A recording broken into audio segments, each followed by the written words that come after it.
Long before modern science, long before organized religion, before empires, before doctrines, there were laws, not man-made, not voted on, not enforced through fear or punishment, but fundamental, invisible, unbreakable. These were the Hermetic Principles, 7 eternal laws encoded in the very structure of reality, whispered through ancient texts, guarded in temples, etched into stone, and buried, not to be hidden, but to be protected until humanity was ready to remember. You might have heard the name Hermes Trismegistus, 3 times great, sage, alchemist, initiate. Some say he was Thoth, the Egyptian god of wisdom. Others say he was a man, a messenger, a myth, a memory. What matters isn't the man, it's the message. Because what he left behind wasn't philosophy, it was mechanics, a blueprint for how the universe functions. Not just out there in the stars, but in here, in your mind, your body, your choices, your energy. The Hermetic Principles are not spiritual fluff. They're not optional. They're not belief-dependent. You don't get to opt in or out of gravity. And the same applies here. These laws govern everything. They are the scaffolding of the cosmos. And whether you know them or not, you are living them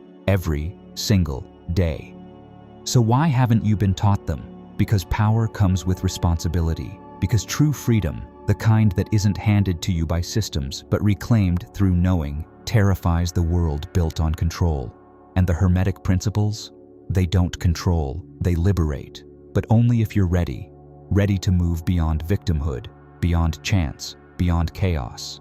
Because once you see the code, you can't unsee it. You begin to recognize the patterns, the echoes, the symmetry, and you realize nothing has ever been random. Your thoughts, your relationships, your challenges, your synchronicities, all of them governed by law, not punishment, not reward, just resonance. And that is the beginning of power. Not power over others, but mastery over self. And self-mastery is the gateway to reality creation. So over the next 6 parts, we'll explore these 7 Hermetic Principles, what they are, how they work, and how they're shaping your life, whether you realize it or not. But be warned, once you understand them, you won't be able to live unconsciously again. And that's the whole point. The principle of mentalism. The all is mind. The universe is mental. Everything begins in thought. Not just ideas, not just plans. Everything, every atom, every galaxy, every timeline, every breath you take. All of it originates from a mental source.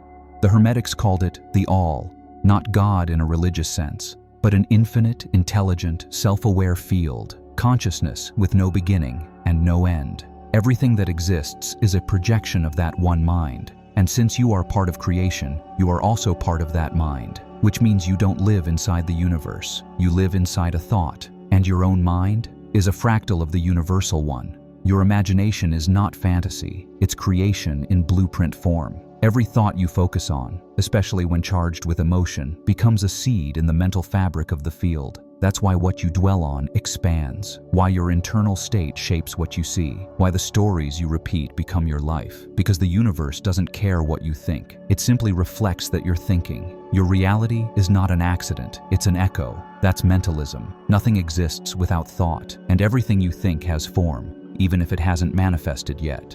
So when you change your thinking, you don't just feel better. You change the signal you're sending into the core of creation. You reprogram the matrix. Which brings us to 2. The principle of correspondence. As above, so below. As below, so above.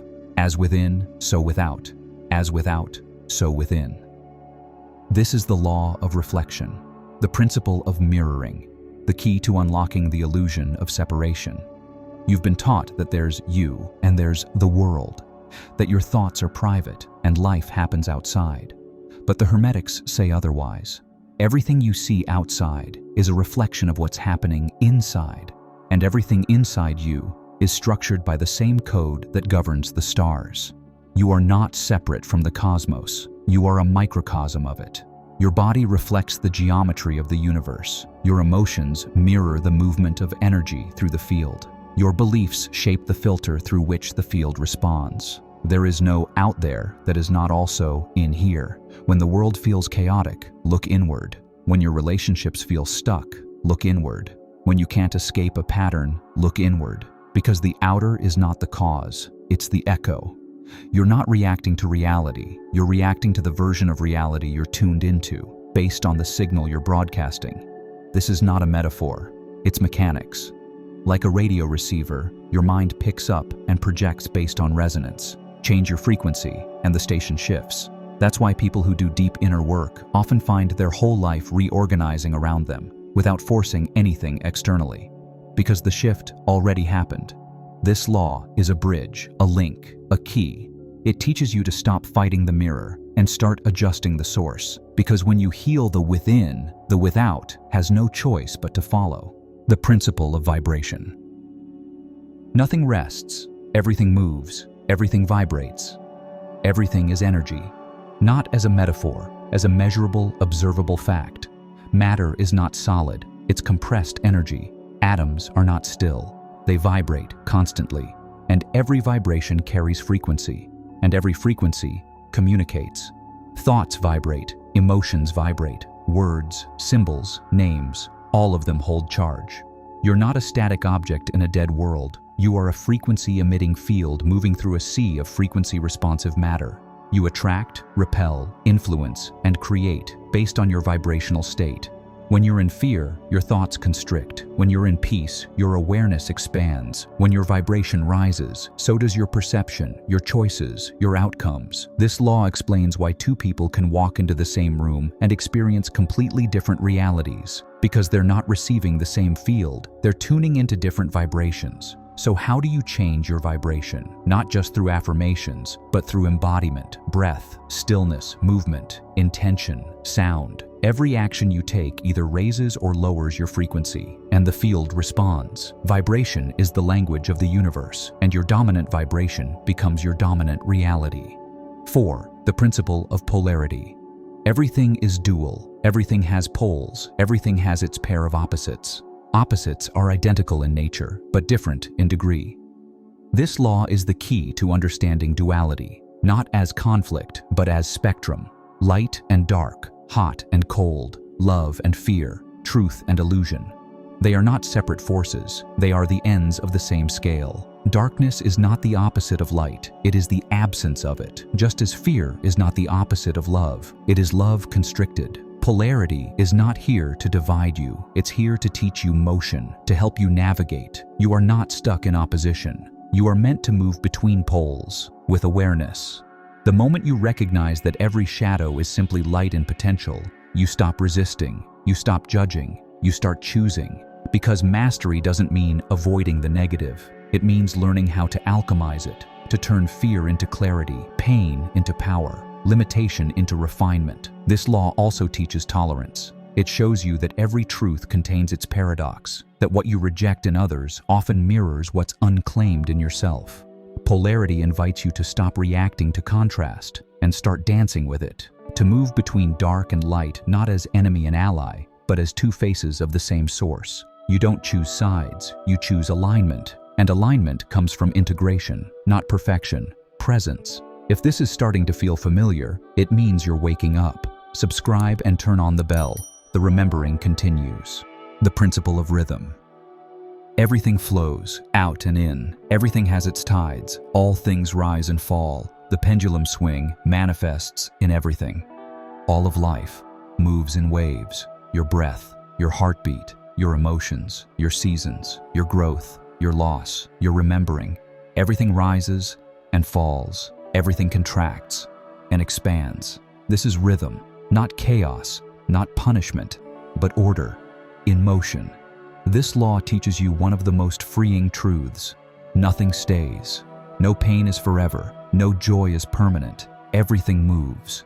When you're down, the swing is already building toward the rise. When you're high, humility keeps you balanced before the descent.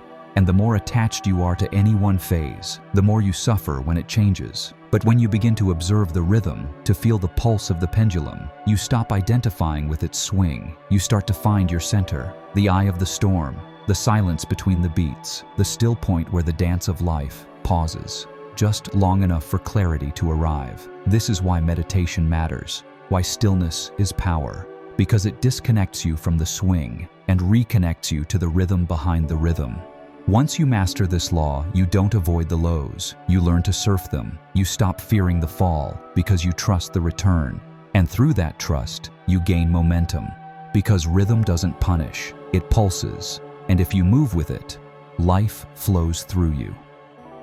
6. The principle of cause and effect. Every cause has its effect. Every effect has its cause. Everything happens according to law.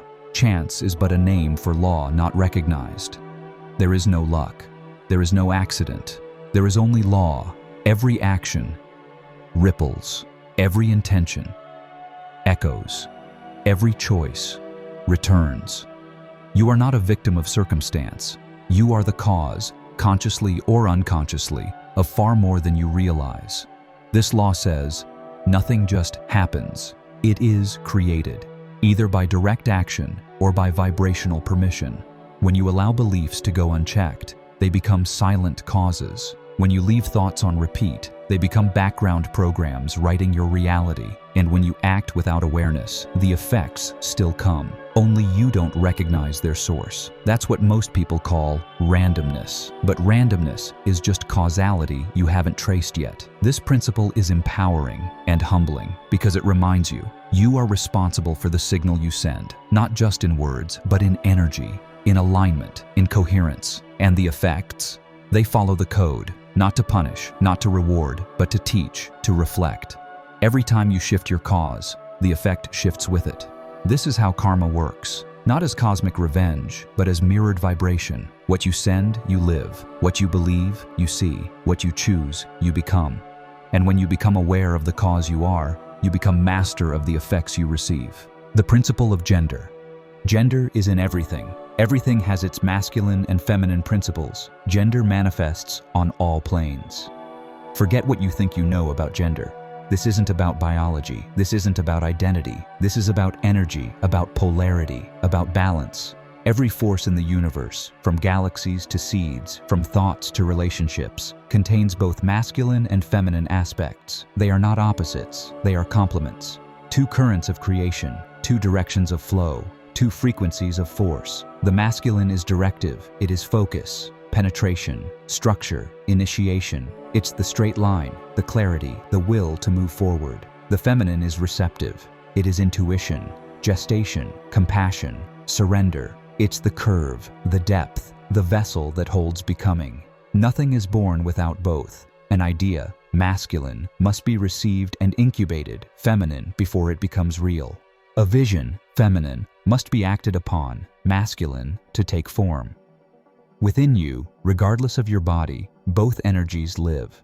But most people are imbalanced. They overdevelop one and suppress the other. They push without receiving, plan without flowing, act without feeling, or feel without grounding, dream without doing. The principle of gender invites you to return to energetic wholeness, to stop performing gender roles, and start embodying gender truths. Because true manifestation requires both energies in harmony. Masculine alone creates burnout. Feminine alone creates stagnation. Together, they create worlds. And this isn't just personal, it's cosmic. The sun and moon, electricity and magnetism, fire and water, all expressions of the same eternal dance. This principle is encoded into every level of being: mental, emotional, spiritual, material. Even your thoughts carry gender. Masculine thoughts are linear, logical, direct. Feminine thoughts are intuitive, creative, spiral-based. Neither is better, both are essential. The Hermetic Master is not someone who escapes duality, but someone who marries it inside. When you learn to create from inner balance, when your action is guided by intuition and your intuition supported by action, you become whole. You stop looking for completion in another person. You stop projecting your unclaimed energy onto lovers. You realize, I already contain both. And when both are honored, I become sovereign. This is the final law, but it's also the first. Because until your masculine and feminine merge, you can't truly create. You can want, you can wish, but you won't generate. True manifestation, the kind that bends time and opens doors, only happens when creation and reception are aligned. So ask yourself, where am I out of balance? Where am I forcing instead of flowing? Where am I waiting instead of initiating? And more importantly, how can I listen to the part of me I've been taught to ignore? Because the moment you reunite these two inner forces, you no longer divide the world into me and them. You move as one. Integration. Living the 7 principles. So now you know them. 7 eternal laws, 7 keys to the architecture of reality. 7 mirrors reflecting back to you who and what you truly are. Not because you believe them, but because they were always here, operating behind the scenes of every choice, every feeling, every outcome. Mentalism taught you, you are not just a thinker, you are a creator. Correspondence whispered, there is no outer world separate from your inner one. What you change in here transforms out there. Vibration revealed, you don't attract what you want, you attract what you are, and you are always becoming. Polarity reminded, nothing is black or white. Every shadow is a doorway. Every contrast is a teacher. Rhythm flowed through you and said, breathe, expand, contract, trust the wave, ride it with awareness. Cause and effect stripped away blame and victimhood and offered you a mirror. You are the cause. Your life is the effect, and both are under your command. And finally, gender invited you home, to balance, to harmony, to the sacred dance within you, where action meets intuition and thought becomes form. Now what? Now you stop using the laws and start living with them. You stop trying to control life and start co-creating with it. You move from reaction to rhythm, from blame to authorship, from seeking to knowing. These laws are not beliefs. They're not moral codes. They are mechanics, universal, intelligent, precise. And the more you align with them, the more life begins to feel effortless. Not because challenges disappear, but because you understand the pattern behind them.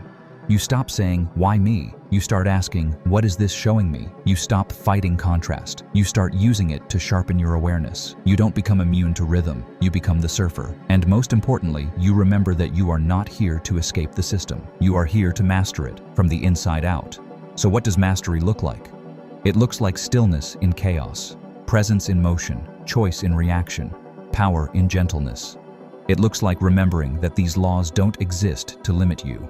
They exist to liberate you, because you were never broken, never random, never helpless. You were, and always will be, part of the code, a thread in the pattern, a fractal of the all, and now you remember. So move different, speak different, think different, not because you're trying to become someone else, but because you finally know who you already are. And the moment you live from that knowing, the laws are no longer laws. They are simply how you move, gracefully, clearly, powerfully, in sync with the cosmos, as above, so below, as within, so without. As you think, so you become. As you remember, so you return. Welcome back.